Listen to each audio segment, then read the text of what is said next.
नमस्कार मित्रांनो, स्वागत आहे तुमचं माझ्या यूट्यूब चॅनलवरती. तर तुम्ही म्हणत असाल की चॅनल नवीन आहे का? तर नवीन नाही आहे चॅनल आपलं हे जुनंच आहे. मी बरेच महिने झाले व्हिडिओ रेग्युलर अपलोड करत नव्हते. तर आता म्हटलं आपण रेग्युलर व्हिडिओ अपलोड करूया. तर तुम्ही माझ्या चॅनलला सबस्क्राईब करा आणि व्हिडिओ आपले रोज बघत जावा. तर आयुषचं या ठिकाणी गॅदरिंग होतं. आयुषच्या हाताला लागलेलं तरी देखील त्याला डान्स करायचा होता. मॅडमना तसं सांगितलं तर मॅडम म्हणाल्या ठीक आहे, त्याला घेऊन या, तो जेवढा डान्स करतोय तेवढा करू दे. आणि इथं 2-3 दिवस शाळेला न गेल्यामुळं मित्रांना भेटल्यामुळं मित्रांच्यासोबत दंगामस्ती करणे चालू आहे. मित्र त्याला विचारत होते, अरे आयुष तुला काय झालंय, काय झालंय. या ठिकाणी तुम्हाला आयुष दिसत असेल, व्हाईट कलरचं प्लॅस्टर हाताला घातलेलं आहे. आयुष त्यांच्या गाण्याची थीम होती एकलव्य आणि गुरु द्रोणाचार्य.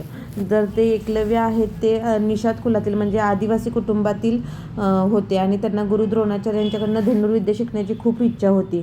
आणि तसं त्यांनी गुरु द्रोणाचार्यांना सांगितलं देखील होतं.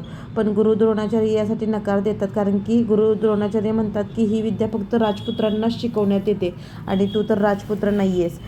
तर यावर एकलव्य निराश होत नाहीत. ते स्वतःच्या इच्छाशक्तीवर विश्वास ठेवतात आणि गुरु द्रोणाचार्याचा एक मातीचा पुतळा तयार करतात आणि त्या पुतळ्यालाच आपले गुरु मानून ते धनुर्विद्या शिकतात. आणि एकदा काय होतं, कौरव आणि पांडवांसह गुरु द्रोणाचार्य जंगलात फिरायसाठी गेलेले असतात आणि त्यांच्यासोबत जो कुत्रा असतो तो फिरत फिरत पुढे जातो आणि तो एकलव्यालाच भुंकायला लागतो. तर त्यावर एकलव्य काय करतात, कुत्र्याला लागू नये म्हणजे कुत्र्याला कोणत्याही प्रकारची इजा होऊ नये, केवळ फक्त भुंकणे बंद व्हावे अशा रीतीने कुत्र्याच्या तोंडात 7 बाण मारतात आणि कुत्रा परत गुरु द्रोणाचार्य यांच्याकडे जातो. आणि हे बघून गुरु द्रोणाचार्य एकलव्याला विचारतात की तू कोण आहेस, तुझे गुरु कोण आहेत, तुला कोणी धनुर्विद्या शिकवली. त्यावेळेस एकलव्य सांगतात की तुम्हीच आहात माझे गुरु. आणि एकलव्य त्यांना तो पुतळा दाखवतात गुरु द्रोणाचार्यांचा. यावर गुरु द्रोणाचार्य म्हणतात की माझ्या मूर्तीसमोर बसून तू धनुर्विद्या शिकलास, पण मला काही गुरुदक्षिणा दिली नाहीस. त्यावर एकलव्य म्हणतात आपण जी मागाल ती मी गुरुदक्षिणा देईन. त्यावर गुरु द्रोणाचार्य म्हणतात तुझ्या उजव्या हाताचा अंगठा दे. त्यावर एकलव्य एका क्षणाचाही विचार न करता आपल्या उजव्या हाताचा अंगठा कापून गुरूंच्या चरणी ठेवतो.